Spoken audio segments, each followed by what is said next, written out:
Hello, everybody. Welcome, and thank you for hanging out with me tonight. Before we go on, we need to recognize our long-term sponsor, DJEventPlanner.com, and all of the other ones will be down below in the blue link, hyperlink to their product page. And we thank them so much. Now, let me introduce my illustrious cast here, my brain trust, actually, because I keep learning new things all the time from these guys. Right to my right is the one and only BSR. Hello, Brian. Hello. And from, Chicago, we've got Buddy with us. And my road dog from Boston. Hey now. John Colley. And from Swingin' Temecula, California, Jay Brannon. What's up, Howie? And Matt from Georgia Lina. He's with us tonight. Welcome. Yeah, the two-state man. The two-state, yeah. I am too. I'm right on the border. It's like Pennsylvania, Jersey, whatever. Yeah. Oh, yeah. Yeah. And Eric, thank you for being with us, Eric. All right, guys. I got another, and this is actually timely by the time it gets out. It may be useful to some people, but what tips do you have, for, gearing up for travel, to events and so forth like that, that you might want to be able to hand off to some of our viewers here? Who would like to go first? I know there's a lot of guys here that travel. 1, 2, 3. Yeah. I'll jump in. Are we talking about are we just talking about traveling any distance to DJ, or particularly like a long trip, or basically just general loading up the vehicle? A long trip, whether it's driving or whether you're flying. So something a couple of hours or more, pretty much. Okay. Yeah, this wasn't quite what I was thinking it would be. Some gear tips in general. Something I've been realizing myself this year is sometimes you have to fire your gear, which is, you might have bought something that you might have thought worked out, but sometimes it gets to be a pain point on the, as you're setting up. So that's in general to any mobile gig you've got, or even any gig where you're just even bringing a couple of things. But travel gear, for a longer duration, I would say I would like to try to take as many of my usual things as I could. But if it's something where I have to have a lighter load, definitely have, my laptop with me, have all my music with me, whether it's stored on there or an external drive or something like that. Mm-hmm. Also, if you're planning on renting or doing any arrangements with the venue or another DJ, definitely start scouting that out ahead of time. Make those arrangements. Don't just show up and think you're going to walk into a Guitar Center or another music store and they're going to have what you need for that weekend and it's just all going to work out, because you could be scrambling and you could even not have all the essentials that you need. So in that case, think about your core items, maybe those things that would be in your main backpack or whatever, whatever your go-tos are. But anything else, plan ahead. I would say with this being a work matter, that could even be more important than making your lodging arrangements and things like that. Get with people, run it through your network, find out who you know where you are, or find out what your move is going to be and get that nailed down. Maybe even have a plan B and a plan C. Great. Thank you for that. I was thinking more on the lines of, if you couldn't bring gear and you were flying, how much is too much to bring, I'll take a pass through at this one, because we've done some travel, Howie. We've been to some places. Unfortunately, we didn't have to bring too much with us. Yeah. But, for cold weather coming into this season, cables fail. They'll crack, they'll break, they'll get wet inside. We did some stuff up north last year that was, equipment dangerous, so to speak. With not a good environment for cords, cables, and stage snakes and stuff like that. Probably the best advice for if you're traveling, know what you're traveling into. Look ahead, check the weather, so that you're not driving into a snowstorm. Check some local area venues. Make sure that the whole town doesn't shut down at 7:00 if you want to get a slice of pizza. You know what? I know that happened. It's like, the Chinese place will stay open. No, it won't. Not in an ice storm, it won't. But preparing yourself, full tank of gas in the car. Take some of the extra stuff if you can't make the trip back home to get more gear. Take more than you need. It's better to have stuff you didn't use than not have something, especially when you're not 5 minutes from a Guitar Center or a Staples where you could buy a new hard drive or something. It's just plan and know what you're going into. Check the weather apps, find out what the road conditions are going to be, and if the hall's far away and you think it's going to be bad weather there, call ahead. Find out if they you don't want to be 90 minutes into that trip to find out the hall's going to reschedule the night and you're on the road with no information. That's just kind of common sense Boston weather thought for you. Yeah. I like it. How about you, buddy? One of the things I always look at, because I do have quite a bit traveling with an hour and a half, 2 hours, 3 hours, 4 hours for some of the weddings I do, is weather's a big thing. Always pay attention to what's happening. Road conditions are, especially here in the Midwest and the Chicagoland area, just like by Brian up in Milwaukee, Chicagoland area, west, east, snow hits in different areas. You get on the other side of the city into Indiana, you get lake effect snow very quickly over there. And that's knowing what conditions are going on. If it's rain over there, snow, what's happening. But the other thing I also think about is accommodations. If you're traveling for quite a bit, again, especially you're flying somewhere, destination, you want to get there early enough, but what's your accommodations like? Are you going to be comfortable? Are you going to be able to sleep right? Some of us have more difficult sleeping because you're used to certain things. Bringing your pillow or blanket from home could help you. Something like that. Knowing how to travel is an important thing. All right. We got 2 left on this question. No, 3. How about you, Eric? Well, I can't really add much to this because I don't fly. I've never flown in my life. But if I did, and I was limited to gear that I would bring, I would bring someone with me so that if something went wrong, I can blame them. I told you to bring that. But that's it. I mean, everybody's got point on all great points, but I travel on the road, but on the road, I can bring pretty much everything I need without having to worry about, just plain, so. All right. We got Jay or Brian left, and then I'll finish it up myself. Go ahead, Jay. You're rock, paper, scissors. Mr. Travel. Yeah, he is. 50,000 miles a year. Wow. Yeah, I do this for a living, really, and I've done it for a very long time. And a lot of it is, it basically comes down to being prepared. And what that means is you test all the gear before the show. Mm-hmm. So if you're flying gear there, and I have done gigs where I have FedEx gear to a hotel because there was a problem getting gear on the ground. So I knew for the, $75 charge it was to $80, whatever, to send a controller via FedEx, that my gear was going to be there. The majority of what I do is test massive amounts of gear and then ship it. But even then, every piece of gear that we send to a show, we have a backup piece.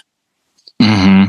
If we send 2 turntables and a mixer, we send a 3rd turntable because the likelihood of 2 things going down is slim. Right. We send a controller, there's a backup controller. Always send excessive cables. John's right. Cables are the weak link every time. Yeah. And, scouting out the area.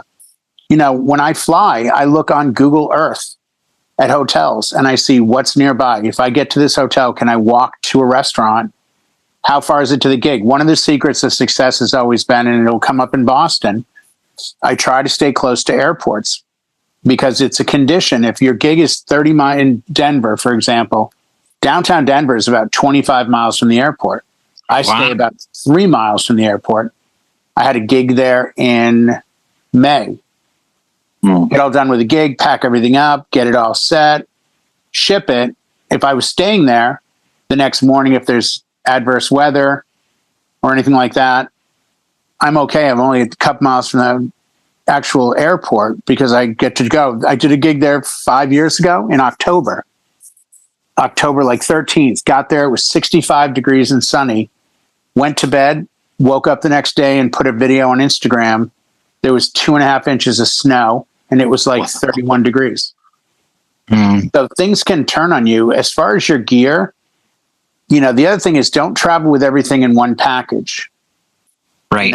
When I do gigs that are outside of my area, I always put one hard drive in my backpack, one hard drive in my road case. If the road case gets lost, the backpack won't. If the backpack got lost, the road case won't. And I hate to be the bearer of bad news, but if you're going to accept gigs out of state, make sure you get enough money on your credit card to replace stuff. Because you may get there and your laptop goes down. You may be visiting Best Buy or Apple or whoever. It's they 99% of the time gigs out of state go very smooth for you. But a lot of it is the prep. Our show last week or the week before, a lot of it is being prepared. Test the gear. And as Matt said, go on Facebook, go on Instagram, a simple post. Hey guys, I'm going to Tennessee. I have a gig outside of Nashville. Anyone know anybody? ? And now Nick Hahn's answering and Darren Jones is answering and this one's answering.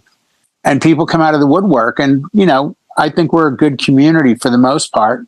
There are definitely some losers in that mix, but there always are. But you're not asking them for help.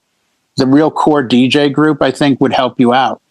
Hey, man, you need anything? You need a mic, you need a speaker.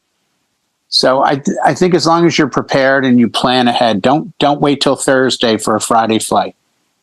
Right. That a lot too. Yeah. I get calls every year at DJ Expo. Hey, man, we're doing a gig tonight. You guys have an extra controller? No, we don't. Oh, man. But you guys always have extra gear. For us, not to be a jerk, but if it goes down at your show, I won't say a name, but a very well-known DJ broke a mixer at his gig in Atlantic City. It wasn't our mixer. It was one of the other company's mixers. And they came to us the next day. Hey, do you guys have an extra S11? So-and-so broke the fader last night. So keep your network open, plan ahead, test everything, back up everything, and just go in with an open mind and expect things may not be perfect and you should be fine. You guys are dealing with sub-zero temperatures. Right. It's hard to plan for. You hope the gear runs sub-zero, but I don't know. Did you guys even have a contract with Eric, or did Eric have a contract that said weather conditions can cause adverse effects with electronics, or do they just assume he'll make it work? Eric's got enough stuff. His word is his bond. If he says I'll make it work, it'll work. I'll make, and I'm the same way. If I say I'll make it work, I actually built a greenhouse, so to speak, that was all clear plexi, and I was able to put my lighting controller in that. And then reach in. It's like a sandblaster. You put your hands in and then boom, boom, boom. Oh, that's smart. Yeah. And I just used a heating pad that you would use if you had, leg or back pain. And I had that sitting on the podium inside and, the iPad on top of that. And it worked the nuts. It was great, and my hands were nice and warm. So. I've got a wedding this Saturday, and it's supposed to be a low of 38 at night. Well, I'm not really worried about the gear per se. What I'm worried about is the condensation. So I'm going to bring a small fan and angle it in the front of the case and blow it across the controller. And my dumb logic is, if the temperature stays consistent, I shouldn't get moisture because the gear's heat won't meet the air's cold. Got ya. I mean, I'm no electrician, but I'm just thinking, what am I going to do when it's 38 degrees and the gear's outside that's hot? You know, things like that. It sounds stupid maybe, but just think ahead. You don't know, just expect the worst and plan for it, and you should be fine. Yeah. Thanks, Jay. How about you, Brian? Well, if we're talking about traveling by plane specifically, yeah, we've all done that. Or most of us anyway. Yeah. Well, I don't know. I mean, the things that I can think of off the top of my head would be, I think the easiest thing to replace is not your laptop. That's the hardest thing to replace. So, because you've got music on there, you've got your programs on there set up with your cue points or whatever you have in your crates and all that stuff. Yeah, what's up? So I would bring that on the plane with you. Like, that's your carry-on. Carry-on, yeah. I've done that going to Europe. I've done that going to Canada. I've done it going all over the U.S. That's one thing. So, you can always do speakers or something else when you get there. There's always a DJ with a sound system. Just make sure you've got your main laptop or whatever your music source is, or, Jay mentioned hard drive. That's good. And then cabling, just in case. It's going to hook up a little different than you normally hook it up. Think of the different scenarios that you may run into to hook something up to, like some, 20-year-old mixing board. Gee, I guess you're going to have to run out of your headphone jack to do that. So, bring that kind of stuff. The other thing that I would say, and this sounds really dumb, but whenever you're flying, especially if you're traveling with a lot of things, in your carry-on, whatever your carry-on happens to be, I learned this from somebody I used to work for in the business. Put a pair of socks and underwear in that carry-on. Just in case your luggage gets lost. Yeah. Then you're not SOL. I mean, if you got to wait a day or two for a fresh shirt, that might not be so bad as waiting a day or two for a fresh pair of underwear and socks. Yeah. So at least have those in your case for you. Those are the two little travel tips I've got for you. Oh, that's cool. I was going to go down that road too. How I split my gear up when I went out to Vegas. I had underwear and socks and a t-shirt in my carry-on, and then but I don't check baggage when I travel. I've got my backpack and the suitcase that'll fit in that little rectangular thing that they say this is the size that you can bring, and that's it. And so I measured, and it's like, ooh, it'll fit. So that's boom, you stow that overhead, and then I bring my go bag basically, and that fits right under, my seat. As long as you can fit it under your seat, you're good to go. They'll allow that. Another thing I do that I learned the hard way is to, always carry cash. If I'm traveling by truck, and that goes back to the famous incident with, Jimmy and Brian and myself when my truck broke down. And I have a gold AAA card, but they're not allowed to, come and tow me away on the Atlantic City Expressway. And I'm like, what in the hell? And, it was just one of those things. So I learned from that. So now, not only do I have my cards with me and everything, but I also carry cash now. I carry an equal amount of cash that I think I might need. I'm not that I'm going to go buy something, but to get my ass home, You know, if my truck had broke down and, they'll tell me 250 miles. Well, okay, that's cool, but if I'm further away from home than Atlantic City, I'm going to have to pay the extra tab. And it's always nice to have, peel off those bills and, hey, tip the driver well, the tow truck driver. And, that's been working for me. So, all right. Now, let's see. Question number 2. I think we've talked about this, during the after show a few times. After the event, when you're, let's say you knocked it out of the park, and you're getting home at 1, 2, 3 in the morning. You've got that adrenaline rush. At least I do. I can't sleep. I'm like, what do you guys do? I mean, are you able to cool out? Like, do you listen to something soft on the radio on the way home? Myself, I don't listen to anything. I've had enough music in my ears, Who'd want to go after that one? Go ahead, buddy. I always love this, because I get to work with my wife, and I love Tracy very much. 24 years of marriage, and it's always fun driving back, because a lot of times she'll fall asleep when I'm driving. So usually I have on on Sirius XM, I have usually chill, because it's a rhythm, it's a beat, it's not really much vocals, but it's just music, and it's kind of you're chilling, relaxing, driving, not relaxing too much, because you want to pay attention to the roads and stuff. But usually Tracy falls asleep, and I drive home. When we get home, we greet our dog, we walk in, put our stuff up, change, do we need to do. But she'll go to bed right away, because she's like, I'm done, that's it. But like you said, I'm still like not hyped up, but like, yeah, you're thinking things. You're kind of, like Monday morning quarterback stuff in your mind. Yeah. So I'll sit there a little bit, like in my recliner, and maybe turn on YouTube and watch Disc Jockey News, catch up on episodes, and decompress a little bit and watch and, expand my mind a little bit and try and get my mind off of that stuff. And then hopefully within a half hour, 45 minutes, hop in a shower and then dry myself off and go to bed. Who's up next? All right, I'll go. I don't.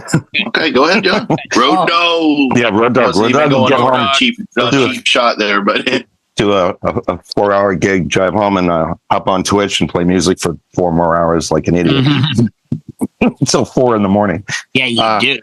I have. It's just like the wheels are going. You're like, oh well, it's let's be creative and get some hours. That's usually you just come home. You want to try to unwind and relax. You grab something to eat and try to settle down, and hopefully you can unplug from the day. Smoke the day's last cigarette and remember what she said. Yeah. Turn the page. There you go. Turn the page. Yeah. All right. I'll go next. When I get home, you're all wound up. You just want to. So I'll go home, and nobody's awake when I get home. It's always just me and the cat roaming around now. And I trained my cat to say road dogs, so I'll have a few drinks with the cat. Oh wow! And that chills me out right away. And if that don't work, go into the closet and I'll get my wedding videotape out and I'll watch that. Oh my God! And I'm out like that. Yeah, that helps every time. Take my wife, please. Take my wife. Yeah. My wife thinks I like that video. Yeah. Oh, you watched the video again last night, honey? Yeah, I did. For about 3 minutes. Yeah. And I was out. Who wants to go next? Matt does. Matt definitely. Yeah. So, when it's not a long drive, or especially when I'm in the neighborhood, I do a lot of gigs downtown Augusta, Georgia, and there is most of those kind of nights, karaoke nights, are over about 10 o'clock. And, I'm packed up by 10:30. I might pal around for a little bit more. few blocks over from most of the places that I would work down there. You know, there's a little bar, and you know, it's basically just bar and a jukebox sort of place. And you go in, and I just fraternize for a bit and sit and chill. I'm not looking for some club atmosphere. It's like the last thing I want is to study transitions and all this other stuff that would get caught up in my head. And you know, if I come home, it's usually catching a Twitch stream, or even I will watch. I'll pull up on YouTube a lot. There, you know, there's a lot of really good like hour-long videos of house and EDM and stuff like that, and and just kind of get lost in that, and you know, just let the tones rule more than studying any of what anybody's doing, and just kind of relax to that. Or I'll watch a show for about 20 minutes and fall dead asleep. That's good. And if it's a long drive, I'm usually ready to crash by the time I get home. That adrenaline rush is gone. Excellent. Who'd like to go next there? Let's see. We got Jay and Brian. I think it's probably going to be the same answer for everyone. I mean, when I was younger and did more stuff in San Diego, it was, you know, get done with the gig, hit last call. Now it's going on 2, hit Jack in the Box, Jumbo Jack, Ultimate Breakfast Sandwich, back when those 2 cost about $2.10. Yeah.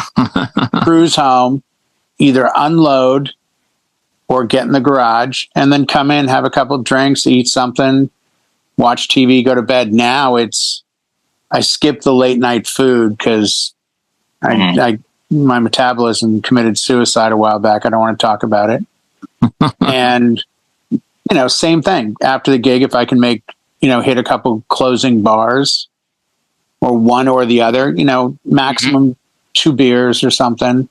Right. Cruise home and then try to go to bed. The downside is if you go to bed too quickly, I'll wake up 2 hours later and have that pump going. Be like, you know, and it kind of sucks because, and I'm not making the comparison to rock stars, but as a DJ, I think we can certainly empathize and even sympathize with somebody that's on stage performing. You know, you're getting compliments from people, you're getting, you know, high fives, you're getting hugs and kisses. I mean, you're kind of a star at the event. And then like 10 minutes later, you're by yourself in silence. You're nobody. Yeah. And it's like, where's all these people that loved me 10 minutes? Walking the dog under a street lamp. Yeah. You know, and I totally get how people, I told Brian, I played the Hilton at NAMM 2009, and I felt like a fucking rock star because I had like a big audience of people. And I remember saying to Brian afterwards, the crew went out to dinner. I went back to the hotel room, had a beer, and just sat on the bed alone. Then met Brian and Mikey Mike for a drink at the Sandlot over by whatever that hotel is, over off Catella and Harbor. We hung out in the, you shot video. It's on your channel. This video of us hanging out. But I just remember being still high, and we're talking like 4 or 5 hours after the gig. And I was still like so excited, like, oh my God, that was so awesome. But you end up alone a lot, and you just got to kind of come, you know, if nothing else, be proud of what you did. I find that I'm grateful that I have a job I love, and I'm grateful that I get to go out to a group of strangers who don't know me, who didn't ask for me to be there. And at the end of it, have them come up and be there's nothing better than those genuine high fives. Man, this is the best wedding I've been to. Dude, you were awesome.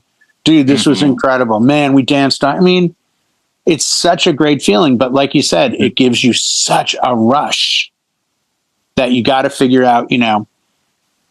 And believe it or not, as dumb as this might sound to some of you, it certainly has worked wonders for me. Art Bell, Ghost to Ghost Radio on YouTube. And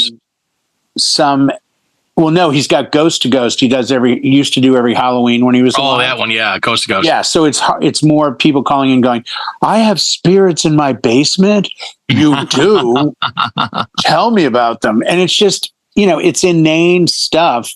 It just kind of helps you come down a little bit. You know, I listen to talk radio on the way home, and if I'm really struggling to get to sleep, take out the phone, set your timer, alarm for like half an hour, and under alarm put stop playing. At the very bottom of your alarms, there's an alarm called stop playing. So it will shut off YouTube or music. Put on some ASMR. Put on some soft, river sounds or clicking. It's amazing how it really does bring you down very quickly. Yeah. It's funny you should say that. Lori listens to that kind of stuff all the time. Yeah, my wife hates it. I love ASMR. Yeah. You know? I mean, the worst case scenario, have a drink of water or something. Yeah. Sure. Well, yeah. Canned water in Tennessee. Yeah.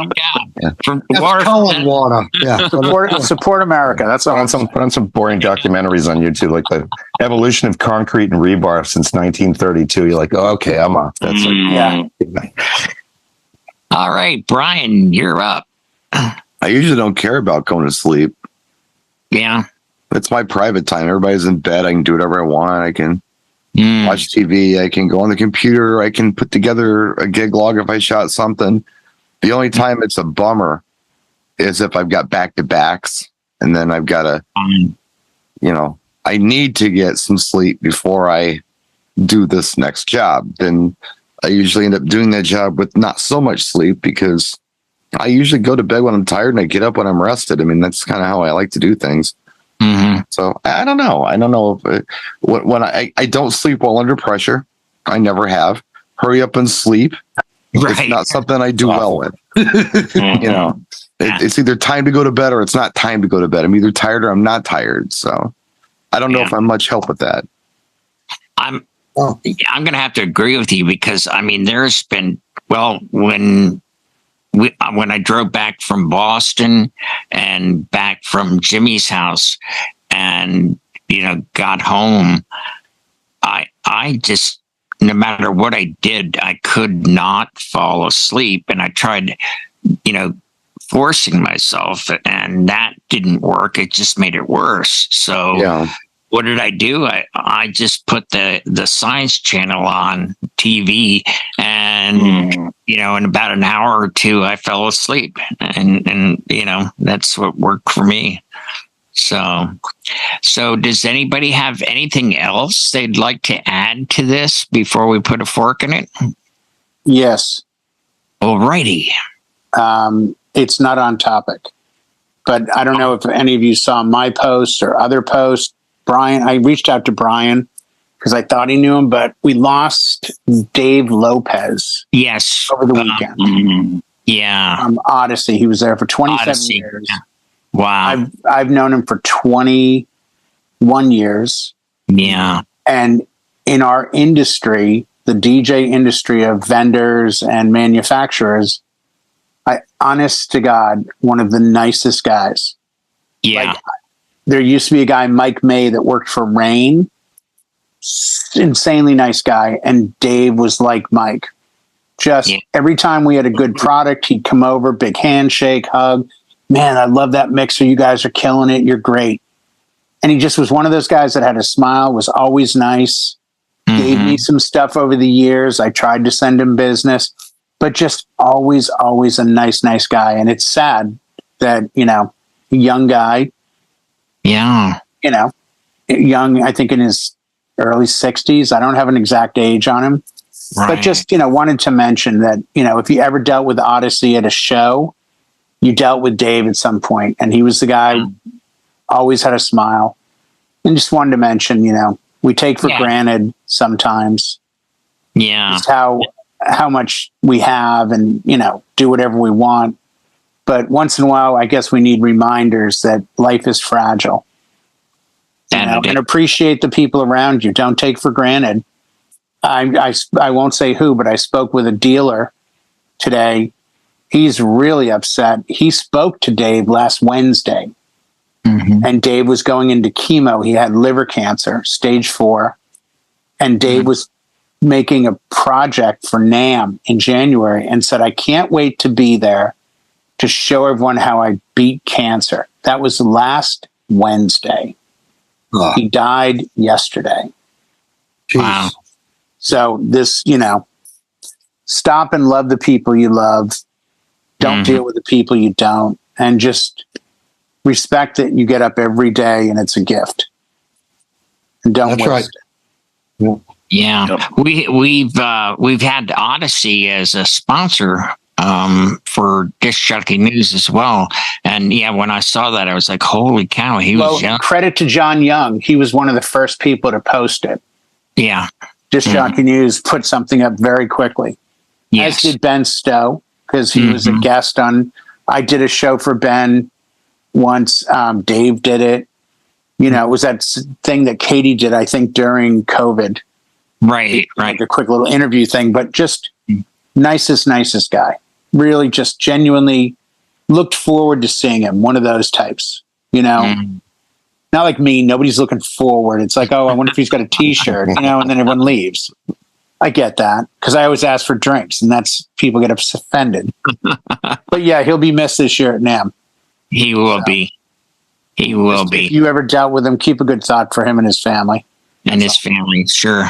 To Dave. Alrighty, to Dave. Alrighty, folks. That's going to do it for us. And as always, if you have a topic you'd like us to cover, leave it in the comment section below when this goes to YouTube. We'll be happy to oblige you. And thank you all for being here.